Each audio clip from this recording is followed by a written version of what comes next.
Hey everyone, welcome to the show. This show, I want to speak about leadership and what good leadership looks like and what does a great boss look like in 2025. There's also so many topics going on right now. If you look back at this year, I think we've had about 60 country elections. There's political change, societal change, technological change, all sorts of stuff. So I'm going to talk specifically its effect on leadership and what leaders need to work on, how things are changing, if at all. So I've got Rachel Treece, who's a CEO of the Henke Institute, joining me today. Rachel, welcome to. Hello. Good morning. Thank you for joining me. Good morning. Well. Good morning. Okay, so very quickly, I'm Rachel. I'm British. I came over to Luxembourg. I was born in the north of England, went down to London to university, got my first job after university where I studied psychology. And I was told by the organisation that I was working for in the city, well, you speak a little bit of German, Rachel, could you go across to Luxembourg for 3 weeks? And 3 weeks became 32 years. Wow. Yeah. Wow. So in that time, I started my career in the financial services industry, moved out of the financial services industry and into executive search. So similar world to you. And then I had my child, Evie, 18 years ago. And it was at that point that I moved into leadership and the learning and development space.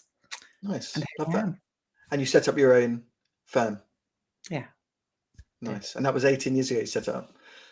Yes. Yeah. Well, the learning side, yes. Yeah. Great. Thank you. So on leadership, maybe just to kick off, and it's a big question, I know, but what does a good boss look like? People talk about it all the time. Well, it's a bit of a cliche, but I think authenticity is probably the most important thing. Just be yourself. That's the most important thing. And that might mean being tough sometimes. It might mean being kind sometimes. It might mean being supportive sometimes.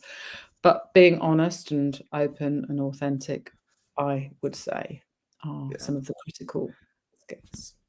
People find that hard though, don't they, sometimes? For some people it's really easy. I mean, it's just like get what you get. Like with me, you get what you get.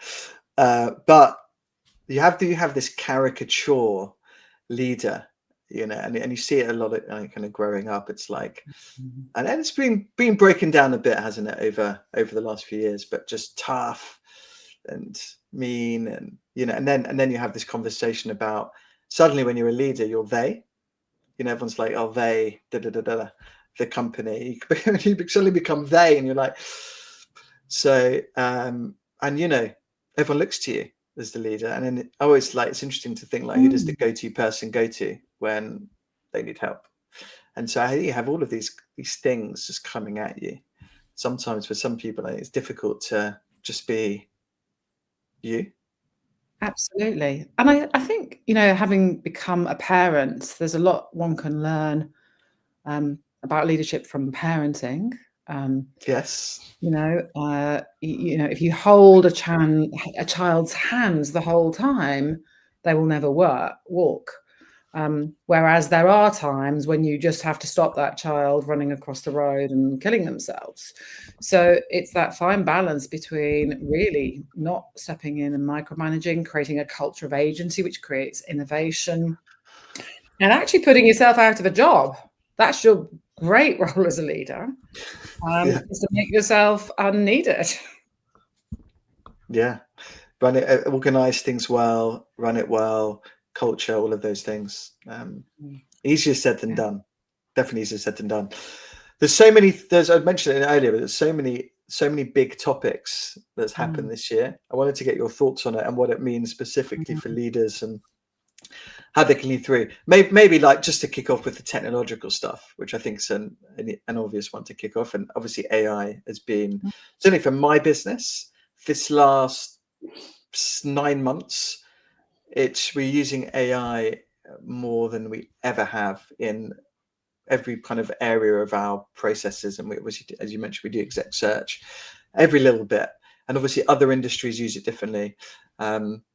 But what's quite interesting, I think, again, for leaders, whether you're implementing it, whether you're dealing with people's emotions, because there's a big feeling in the workforce of maybe excitement, but also just what does it mean for me?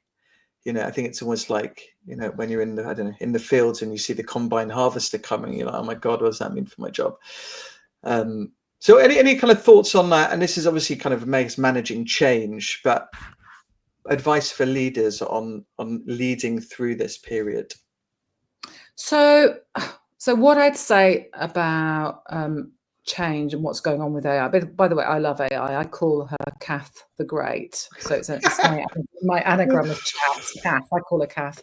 She's fantastic. Is this on ChatGPT? Is it ChatGPT? Fantastic. She's fantastic. So she helps me out with a lot of things, and you know, I'm very empathetic with her, and she's very empathetic with me. So all good. But what I would say is that change is a part of life. Change is a part of history. You know, when the car came and replaced the horses, this was a massive period in change. When the Industrial Revolution came, this was also a massive period of change. So change is always upon us. And I think, you know, I wrote about this in my book, The Henka Effect, because Henka is the Japanese word for change or transformation. But it was really brought home to me this year. My mum sadly passed in August, and probably in around April of this year, we'd got carers into the home, and we wanted to get her a stair lift to help her get up the stairs. No, not having it, she said in her northern accent. Didn't want to accept or take on something which was actually going to help her in the last months of her life. So we, as human beings, fundamentally resist stuff, even if it's really good for us. Yeah. It's all humans. Change is really do you think? But do you think you can cultivate some like embracing? Because there's some people they love change. Or they love, like, you know, these early adopters, you know, you always got a friend that's like trying the new phone, or, you know, buying the new kind of VR headset before having it. Do you think you can cultivate that? Or do you think just generally, like, we're working off the basis that just people don't like change, and if you're a leader, you need to like just step by step put your arm around everyone? And yeah, I mean, like everything in life, there's a spectrum. There's a spectrum with anything in life. So you will have people at this end of the spectrum. You'll have people at that end of the spectrum. That's just part of life. But the majority of us are stuck in that sort of, you know, the middle part of the normal distribution curve, I'd say. Yeah. So how can you bring people along on the change? Well, it's the methodology that we use at Henka. It's called Henka Group Transformation. And first of all, we use a lot of positive psychology to get people thinking positively about a certain topic. And then we actually use them to come up with their ideas on how to move forward on that change. It's a little more structured than that, right. But essentially getting them involved in that process of change. And if you have a say in that change, then you're much more likely to go along with it. So it's the same. You've probably heard of solutions-focused hypnosis. So that uses a very methodology, you know, for an individual. We use a methodology like that for organizations. So tell me a bit about that. What is it for those that don't know? Say that again, sorry? Tell me about that methodology you mentioned, just for those that don't know. Yeah, so for those who don't know it, so what we would do is work with a team of people, and we would come up with a clean topic. So let's imagine that the clean topic is culture in that particular organization. We'd work with that team of people, and we would talk about what's really good about the culture at that organization. The idea behind that is that we don't get into whinge. Right. You know, at that period. So we as facilitators have to spend quite a lot of time on making sure that we're using positive psychology and getting people to think positively about that. Yeah. No, I like we that. Then get the group individually and anonymously, to avoid any group thing, to rate that topic between 1 and 10. And we calculate the average score. Now, let's imagine that the average score is a 6. That number is not, it's neither here nor there really, but it's a place to start. It's a place to begin. So let's imagine that that number is a 6. Then we'll work on involving that group. Well, what is it that is within your sphere of influence in the next 4 weeks, for example, to move us from a 6 to a 6.5? No more. We're not trying to get to a 9. We're trying to use incrementalism to move you forward within your sphere of influence in the next 4 weeks. So it's the kind of methodology that the British cycling team used when they were looking to improve their performance, which they did. Again, just looking at tiny increments to move that team forward and keeping people involved. So in simple terms, that's how it works. Like that. Thank you. I've got 3-4 things I want to talk about, and this is based on I mean, I probably have I don't know how many thousands of conversations I have each year with leaders, but it's stuff that they're not talking about publicly necessarily. Some are, some aren't. First is I want to talk about and this is a little bit limp, but remote in office. This has been going on for a long time. It's still a crazy topic. So, but I want to broaden it a little bit. So, a lot of leaders, if they're leading regionally or globally, they have distributed teams anyway. Some are going to the office, some are working from home. There's been a lot of political change as well recently, and I'm going to talk a bit about that. Just based on your work and experience, any advice for leaders that are kind of grappling around how to lead, build culture, really build a winning team with folks that are across border, some are in the office, some not. Like, what have you seen that some of the better leaders are doing in that space? The first thing I'd say, there is, in my opinion, a little bit of a misnomer about the fact that we all have to come back into the office and that's going to make such a big difference. Of course, it's wonderful if from time to time we can do the Steve Jobs, which Steve used to say, let's walk down a corridor, because in those corridors there is some magic that happens, and there's no doubt it's wonderful to have lunch with somebody. It's wonderful to walk down a corridor, and it's wonderful to hug people. But I love a walk and talk. It's great. Walk and talk. It's wonderful. It's fantastic. Yeah. However, the world, if you're managing a global team and we're talking about sustainability, you don't want to be on a plane every 2 days. Otherwise, you're going to be exhausted, and it's not particularly good for the climate to be on planes consistently. So again, it's about involving your team. Most of my team is global. Most of my team isn't sat next to me. I love them. They're part of my family. They're part of, and I've actually never hugged them. So leadership. So how have you got to the point that like you really want to hug them? Like, how have you built that closeness, friendship, whatever you call it, with people that are all over the place? Have there been certain things that you've done? Was it just been your kind of natural go-to style, personality? So I think as a team, Zoom and Teams and all of those platforms are really, really great platforms. Again, it's about creating that thing that I'll repeat it again, this culture of agency. These are, they're not children, but, they're part of my family, but they need to be able to sort of take ownership and innovation and move forward by themselves. And if they need my support and if they need my help, I'm there for them, and they know that I'm there for them. They also know that I've got their back and that I'm there to support them. So for me, that and they don't want to be bothered all the time with me on their shoulders, what you're doing, when you're doing it, how you're doing it. That's not what agency is about.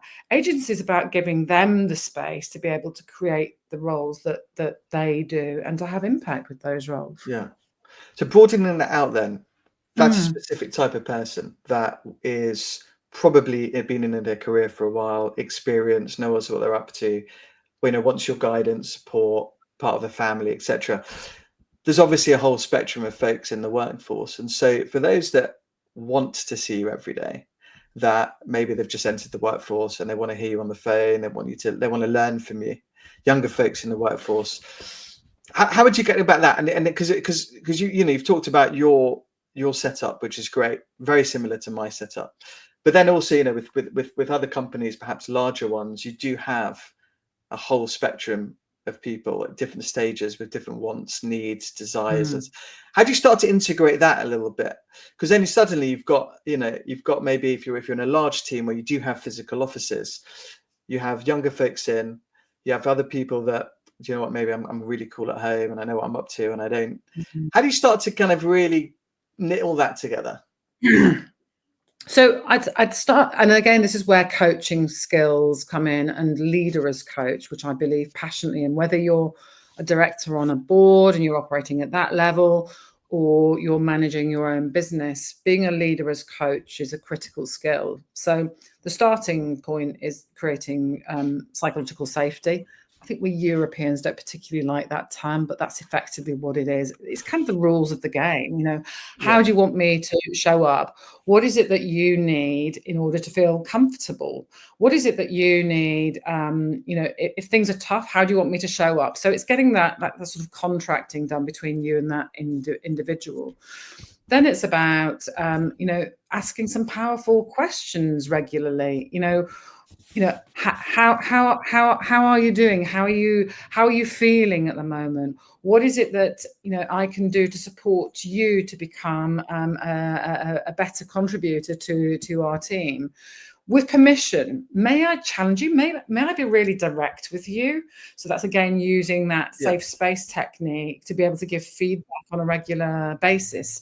So as I say, whether you're running your own business, those same skills are if you're running a board. You know, hey, board members, we need to be really open and honest in our board. We need, you know, is everybody comfortable with the rules of the game that we're setting?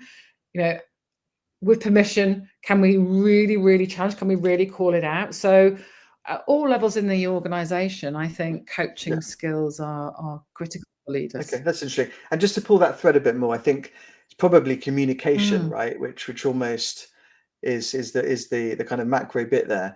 Because I think, again, wherever people are, if you're a leader and if you're good at building relationships, communicating with people, I always say if you can speak to your teammates, whatever, about anything, stuff that's not important, you build up those open lines of communication. And when big things come, when you have to talk about serious stuff, you've already got an open line of communication, and it makes things a lot easier.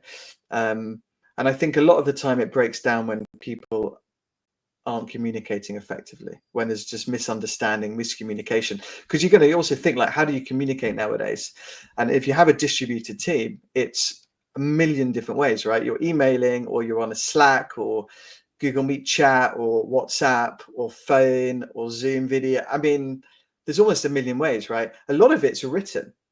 And you know what it's like. You read something and you assume, oh, I can't believe she said that to me. How could she? You know, because you can't hear the tone. You can't hear the tone. So you're absolutely right. And again, psychological safety is really, with permission, I'm going to, if you're okay with that, I'm just going to say it in Northern English. Yeah, exactly. We're like, you know, and also, like, if they know you now, right? Like if they do know you and they know you write a certain way, because we all do, right? And maybe, like, for me, I kind of often a bit short with my messaging and things, and people know my style. So I think, you know, for me, like, as a leader, and so important to build good relationships through communicating effectively, over communicating, things like that. And then I think it's just a really good position to be in. And then all of these other things you can talk about, you know. So that's what I'm seeing anyway, is some of the best leaders, some of the best communicators, and even with all this tech stuff, develop your human skills, right? It's that, and you know, trust is, you know, a very good friend of mine has just written a book, The Upside of Disruption, and you know, he says the most important currency right now is trust, and it is. Yeah. Like, it's a long time to build and very easy to break. So you've got to be, but I love that. It's very true, because, you know, we're still, you know, until our boss is an AI, who knows, that might come at some point. Then we'll do a whole different podcast on that. But but like all this human stuff is still, whether you're implementing AI and all this stuff, just human to human interaction and trust and authenticity and the other things you mentioned is great. I'd go like quadruple down on my human skills over Christmas because it's gonna mean you're a much more effective leader. And even if you're not a leader yet, but you're aspiring to be, again, it's not the people that are technically best at the job that get to those leadership roles. Like if you look at it and you kind of think about some of these people that in leadership roles, it's often the best communicators, the ones that build relationships, the ones that can communicate, and so go hard on that.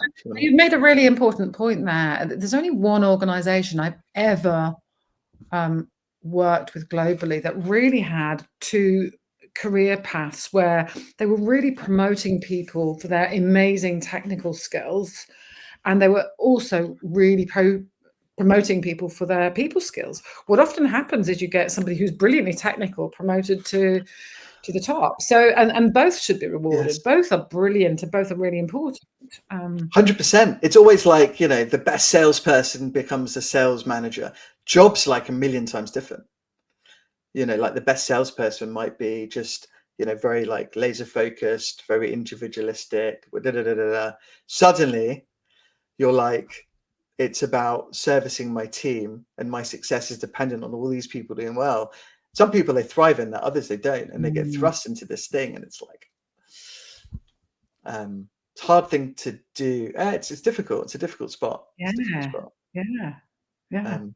Well, I want to move on to DEI, so diversity, equity, inclusion, and belonging. And so I think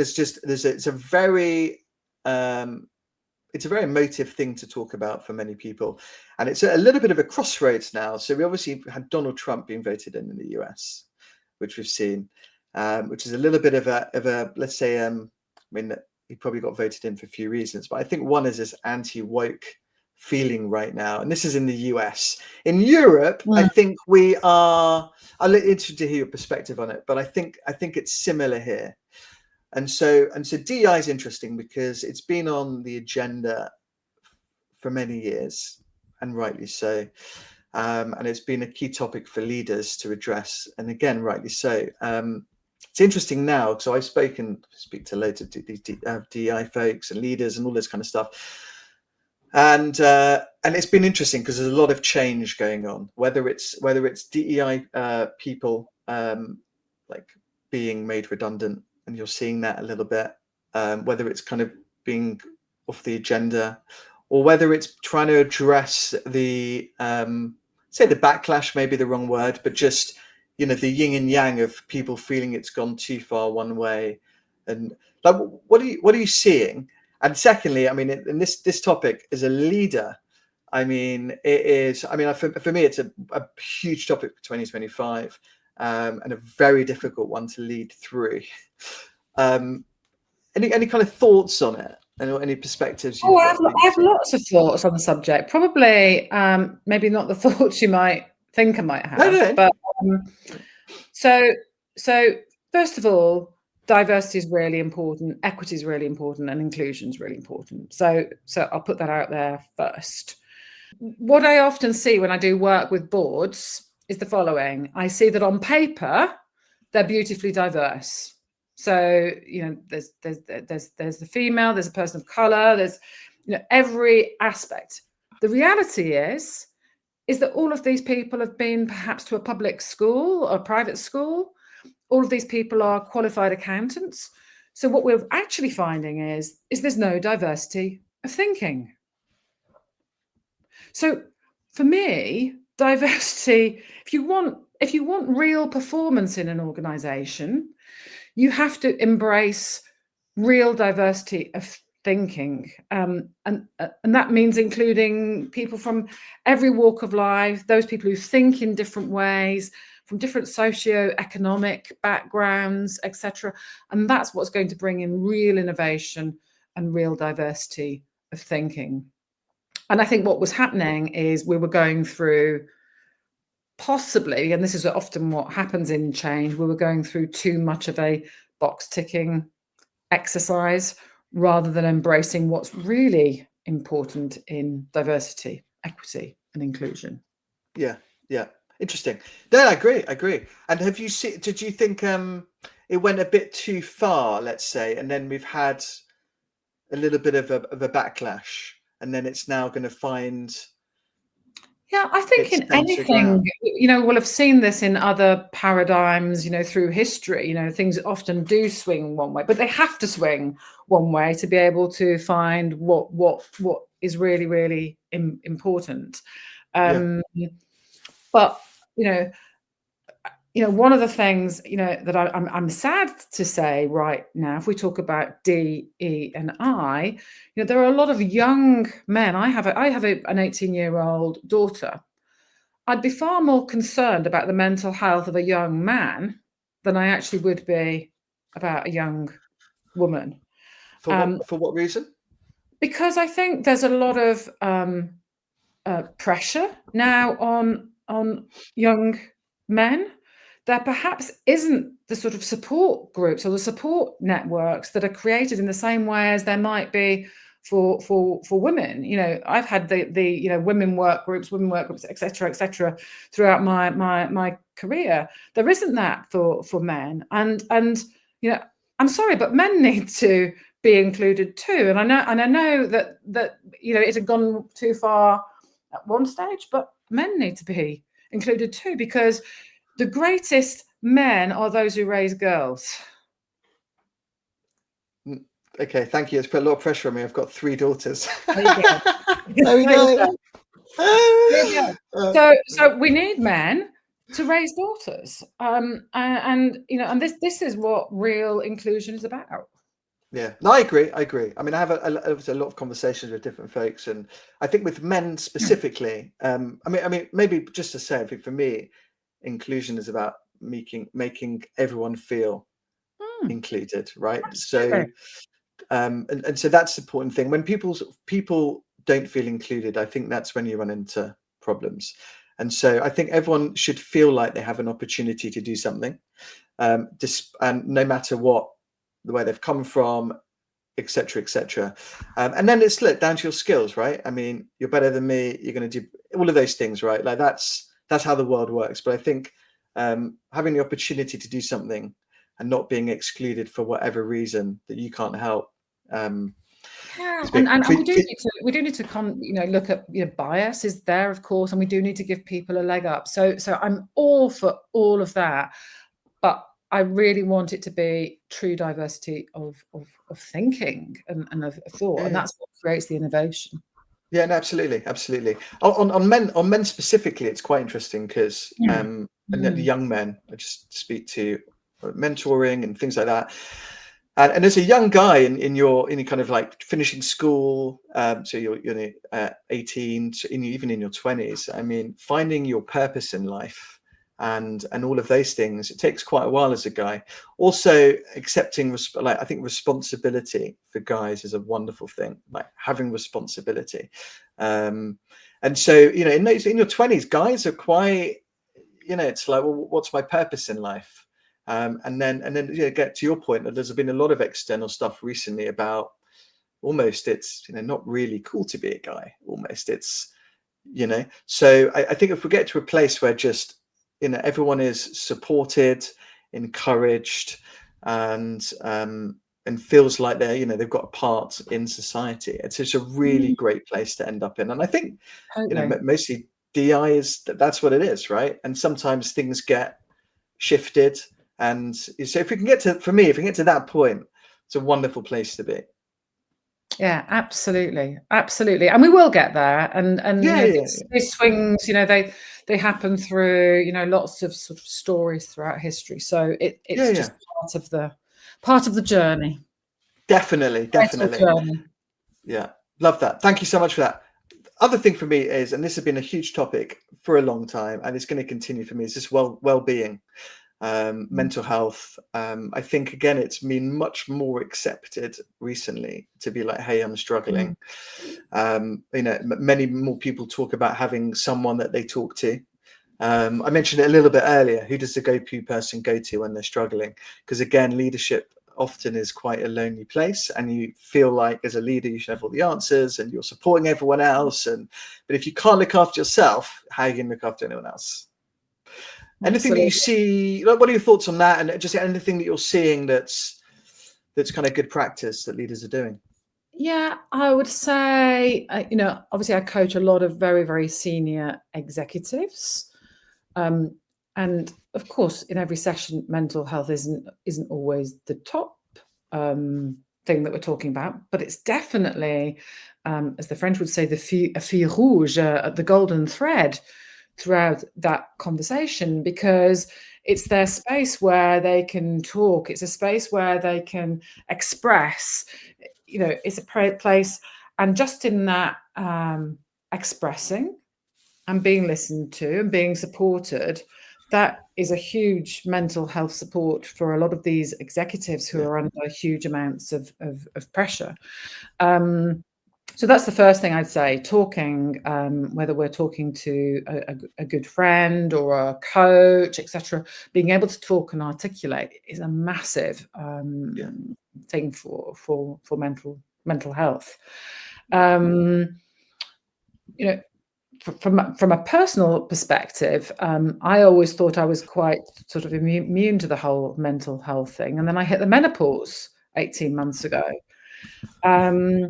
And for any females out there who've experienced this, we all read about the whole hot sweats thing, etc., etc. Well, it was nothing like that for me. It was a complete and utter brain fog. My brain wasn't functioning in the same way.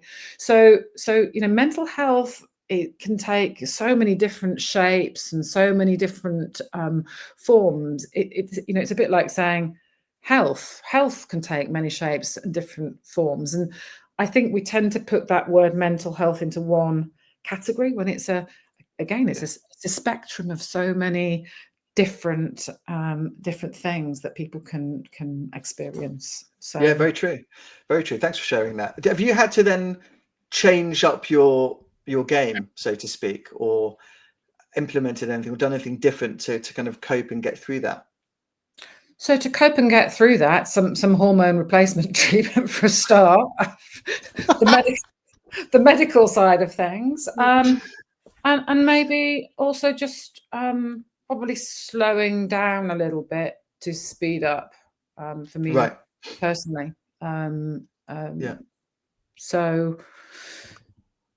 So yeah, and as I say, lots of your listeners who are females having gone through the menopause will, and everybody I speak to, it's different. Again, it's not one size fits all. So what somebody has and what somebody else has is an entirely different thing. And also speaking about it as well. I mean, thank you so much for sharing it. I mean, again, people aren't so comfortable sharing these personal things, but again, if you're in a work scenario, I mean, it's really affects you, and it's worth speaking about, whether you're the leader. And again, I mean, it might not be comfortable sharing it with your team, but you have to speak to someone, and you have to, again, it's change, right? Managing yourself through change is an important thing to do. Yeah, it used to be called the change, didn't it? That's it. Called the change. Interesting. For me, I mean, I'm not going to go through that, but we all have our mental health to deal with, or staying fit and healthy and things like that. And so I do quite a bit around. I diarize my exercise. I put it in my diary. For me, although exercise is physical, it's massively for me for my mental health as well. Because again, to your point, for me, it's all linked. I try to do 20 minutes of weightlifting a day. That's my mental health moment. Nice. Love that. So you're doing Olympic weightlifting? You're doing like strength stuff? On my shoulders, squats and all that. Love it. We all do that. My daughters do it as well. My oldest daughter's 10 and a half. She's on weightlifting. She's got great stuff, all ages. Me and my wife are very into it. So it's great. It's great for everything. So I do a lot of that. I try and eat well, try and sleep well. I think they're the three cornerstones of a healthy life. But I hear it all the time. Oh, I'm too busy. I hear it from these leaders. I'm too busy to, I'm running a big company, or running a team, or there's always an excuse. It's 24 hours in a day, and you only have to do 20 minutes, to your point, or half an hour. or an hour. It's not that long. Even go out on a walk for half an hour, you feel Yeah. incredible. Do that every day for a week, you'll be like, oh my God, things change Yeah. when you start moving. That's the incrementalism, isn't it? You know, that's what I, you know, if I tried to do an hour every day, it wouldn't happen. But 20 minutes, I can do 20 minutes every day. Yeah. Even walking's great. It's moving. And again, you know, like if you're not going into an office and you're at home, it's so easy just to not do anything. Because, you know, for the commute's a wonderful thing for like moving, actually, right? Like to walk to the train station, and when you get on the train and you walk the other side, you know, but actually, like, you know, the positive side is you've moved for an hour and then you get into the office, you're right. But if you're at home, you have to be more thoughtful about it, and even maybe just do a fake commute for half an hour and come back, and then you have your coffee and then you crack on. So it's good to do. Any other things that we haven't spoken about? You think this is like a big thing for 25 that's worth highlighting?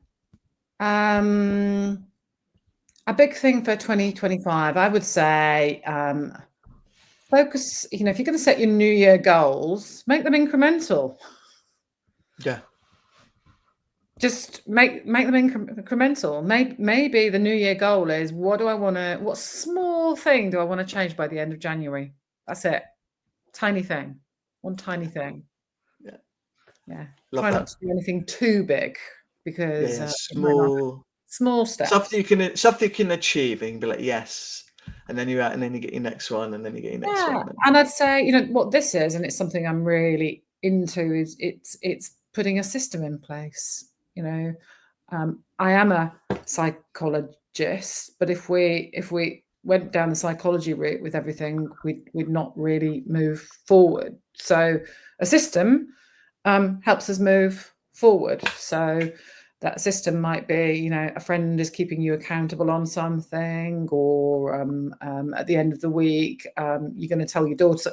What is the system that you're going to put in place to help make it work for you? Love that. Thank you so much, Rachel. Great to meet you. Thank you for coming on the show. Absolutely love it. We're going to get you back. We'll get you back next year, and we can just kind of get a sense check of what we've talked about and how it's I love that, Lewis. That'd be fantastic. Really enjoyed the conversation. Thank you so much.